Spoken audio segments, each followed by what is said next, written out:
welcome back to another episode of Miss Lori's Middle School Book Talks. Once again, I'm at the Wickliffe Public Library, and I have, again, 3 fabulous books to talk to you about today. Well, actually, only 2, and then I'm going to give you some information on how to hear a fabulous, fabulous book talk by one of my favorite authors. So, let's begin. The very first book that I'd like to talk to you about today is this one. Is called The Truth as Told by Mason Buttle, and the author is Leslie Connor.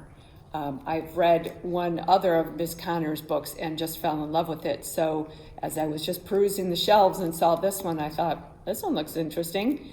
And I absolutely fell in love with this one as well. All 3 of these books, really every book that I book talk for you, I tell you I love. I have really found some fabulous, fabulous middle grade books. And while I say middle grade, and they're good for middle schoolers, 5th through 8th grade, certainly junior high and really high school students would enjoy these as well, because I know I do, and I'm not in high school anymore. Nevertheless, here we go. The Truth is Told by Mason Buttle. This story is about a young boy who has a learning disability. He also has a little bit of body issues, or at least that's what he claims they are. And he's just a nice, nice boy who's had a little bit of an tragic past in that his very best friend died in his family's apple orchard.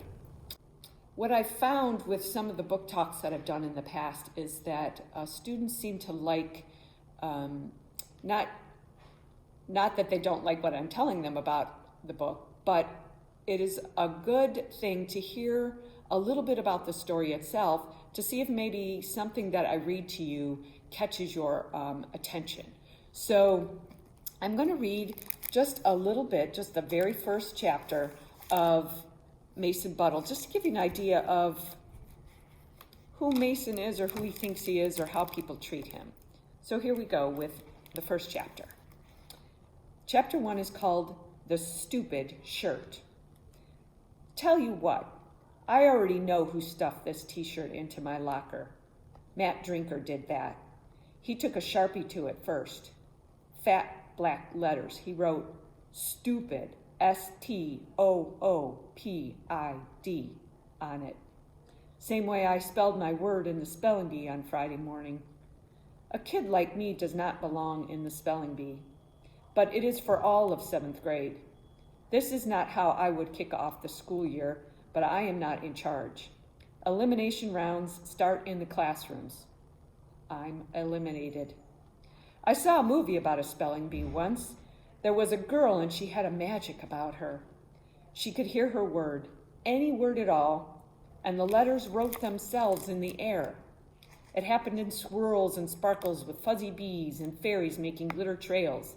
The letters opened like apple blossoms. They flowed like paint off a brush, always the right letter. People said that couldn't really happen, seeing things that way. It was just a movie trick. But I believe what that girl saw, at least some. I see things too, but no fairy wings, no flowers blooming. Here's what happened on Monday morning. I heard my word. Stopped. Had to be the easiest word ever in a 7th grade spelling bee. Tell you what, I knew I was going to spell it right. Stopped has double letters. I liked those. It is like getting a 2 for 1.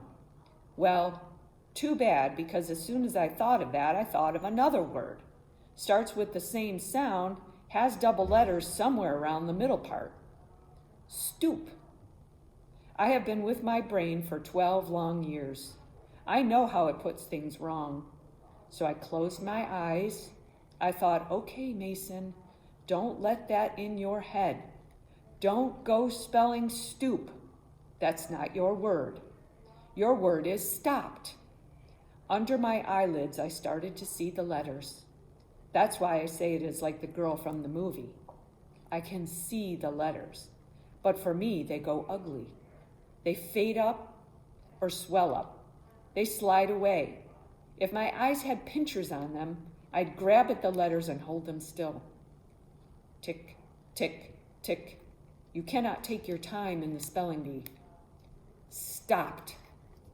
S and T. Those were correct. I knew they were. I said them. I got the safe feeling. The spelling timer ticked again. I tried to see the letters, clear, but they fuzzed and then they blobbed. I've seen it plenty of times.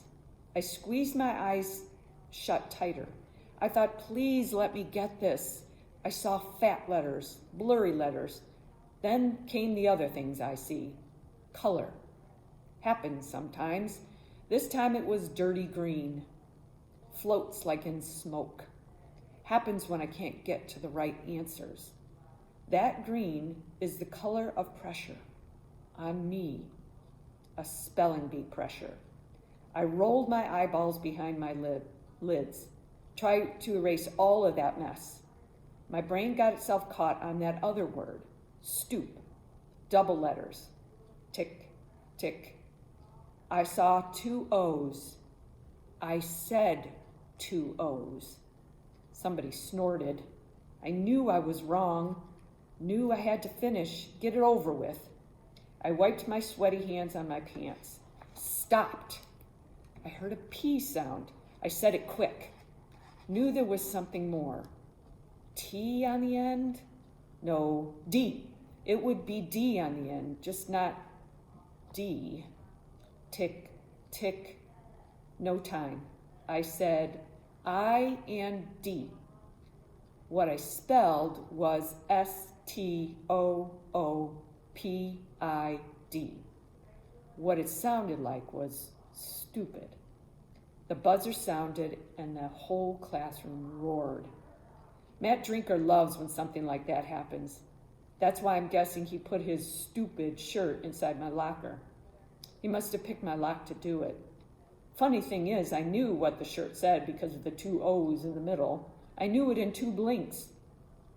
Matt doesn't know it, but he did me a big favor. I always take 2 shirts to school, unless I forget. I change just before lunch. That is because of how I sweat. It is a lot. Can't stop it, can't hide it. I need to be dry at the lunch table, otherwise I'm a total gross-out kid.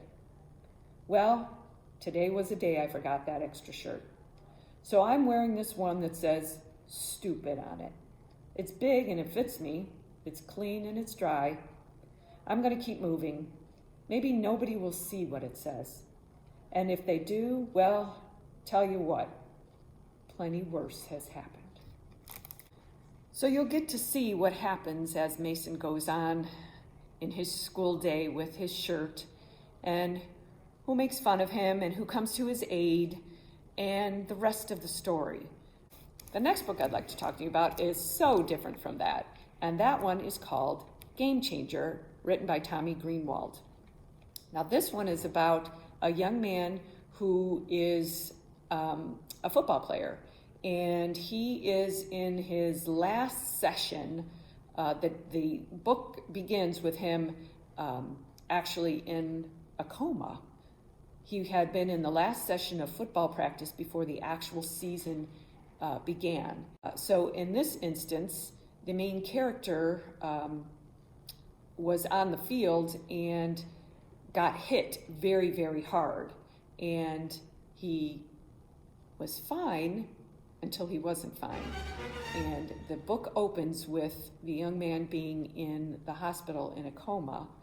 And the different thing about this book is, while it is a novel, it is a chapter book, it is written in all different types of ways. So there are text messages from different characters, so you'll know which character is what based on the, well, it does say the names, but based on the type of text that is in there.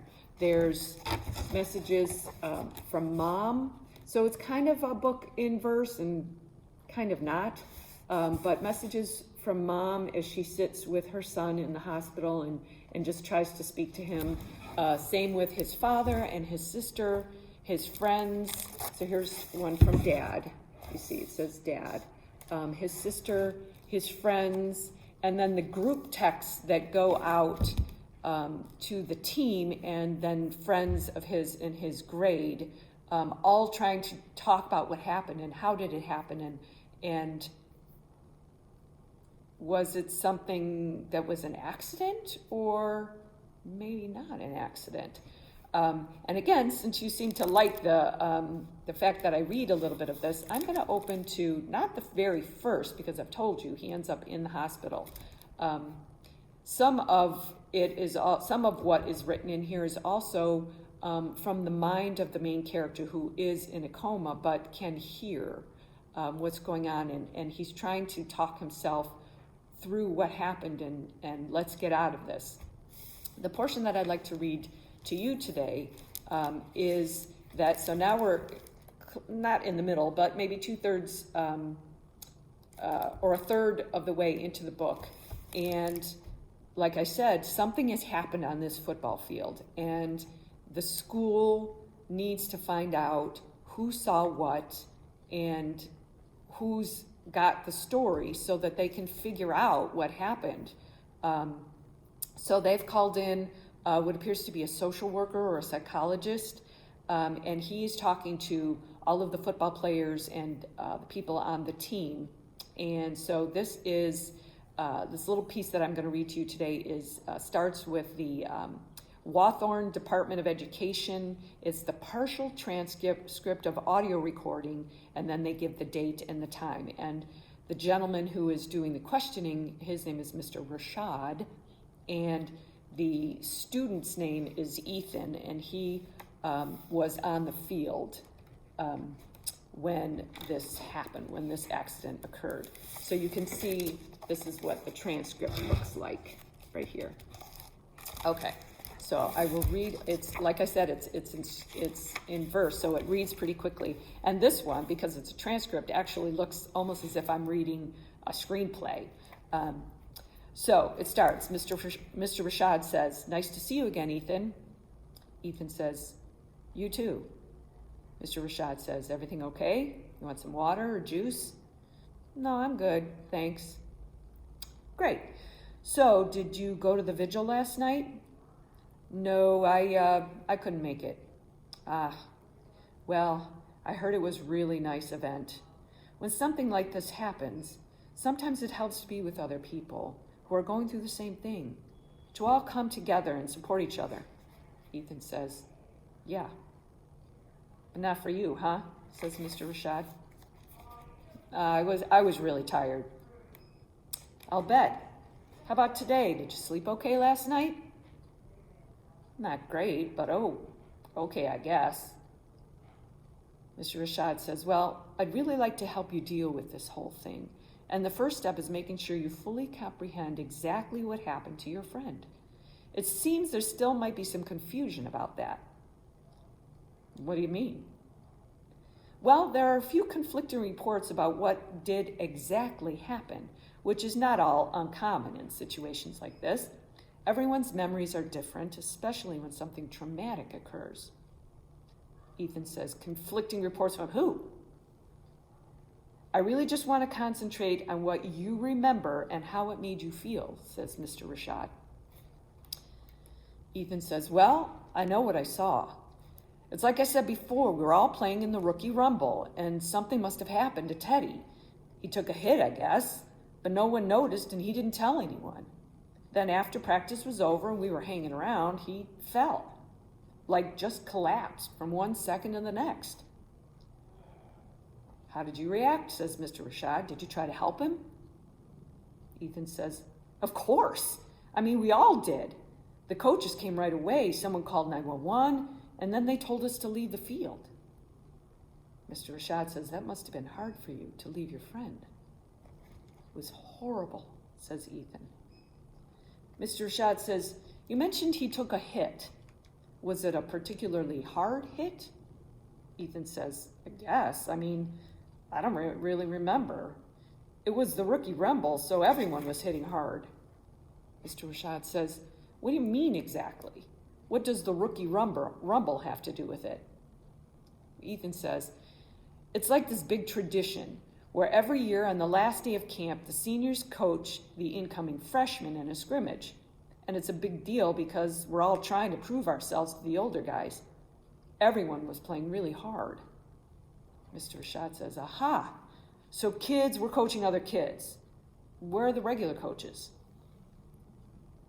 Ethan says, I think some were on the hill watching and taking notes, and a few others were training the sophomores and juniors. Stuff like that.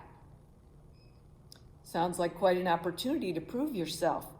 How'd you feel? Were you excited, nervous? Says Mr. Rashad. Ethan says, I guess.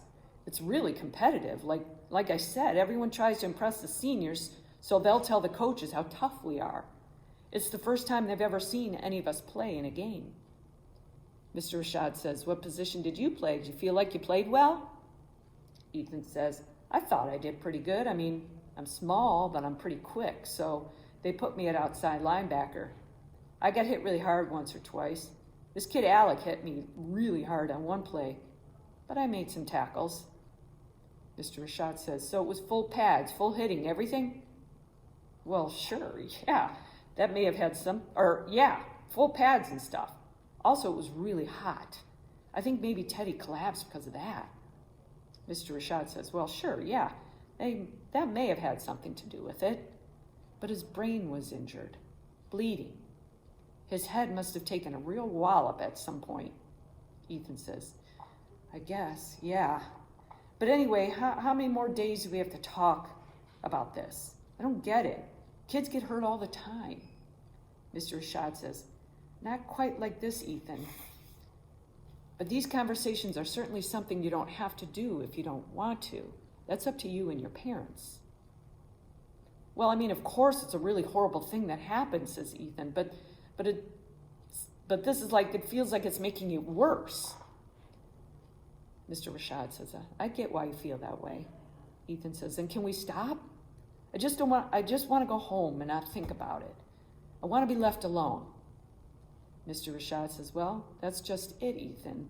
I'm not sure it's a great idea for you to be alone at a time like this. I think it's better to be with people and talk about it. And I think your parents agree with me. Okay, fine, whatever, says Ethan. Mr. Rashad said, did you enjoy being at camp with the older kids? Ethan says, I guess. Mr. Rashad, were they cool, friendly? Didn't give you young guys too much of a hard time or anything? Ethan says, what? What does that have to do with anything? Mr. Rashad says, I'm just curious how it made you feel, that's all. Ethan, can I go? Sure, you can. I need to go, says Ethan. So that's just a little portion. Gives you a little bit of a hint that maybe it wasn't all an accident, and maybe some kids know more than what they initially said. Again, a very quick read, very timely with the fact that concussions and injuries do happen in football, and that injuries can last into the future of a football player and continually cause harm. Great read for guys who play football or have played football, and certainly a great read for girls as well. It's a suspenseful and a meaningful book. So that one is Game Changer by Tommy Greenwald. Last, but certainly not least, is one of my favorite authors, Alan Gratz. Now, some of you who have heard me in the library, maybe when you were in 5th grade, and let's say you're in 6th or 7th grade now, maybe 8th grade, or some of you who are currently in 5th grade and go to Wycliffe Middle School and have had your teacher talk about Mr. Gratz. His books are just simply wonderful, especially if you are a historical fiction buff like myself. I have a bunch of his books that he's written here. I've read all but one, and I plan on getting to that one soon. But the one I'd like to talk to you about today is Grenade. And like I said, I did book talk those other two. I have very recently read this one, And the reason I read this one is because I found on YouTube, as I was looking through some author stuff, I found a book talk on this book by Mr. Gratz himself. And I was so enthralled with the way he spoke about how he came up with the idea to write this book, that I could take as many notes as possible and just kind of blah, blah, blah them out to you. But my thing is, why would I reinvent the wheel when he did such a fabulous job talking about his book? So what I'm going to book talk to you today on this one is I'm going to ask you, or your teachers, or whoever is watching this, to go to YouTube and in the search bar put in Alan Gratz Book Talk Grenade, or just Alan Gratz Book Talk, and he's done many of them on all of the books that he has written. So I would like for you to go to the specific one on Grenade. It's 11 minutes and 19 seconds, so it's not too long, but I think you won't even know that time is going, because he is such a wonderful storyteller, and the background of the story will grab you, I hope, and if it doesn't, I don't know why it wouldn't. Please let me know how you like any of these books or don't like them. Feel free to go on the Wickliffe Public Library website, wycliffepl.org, and send me a message. Give us a call. We're here. We want to grab books for you. And if you're not able to get to the library, again, I'm going to give a little plug for Libby, our ebooks link on the webpage. Again, any questions, feel free to give me a call. I hope you enjoy some of these books that I've talked to you about today. Have a great day. See you again soon. Bye-bye.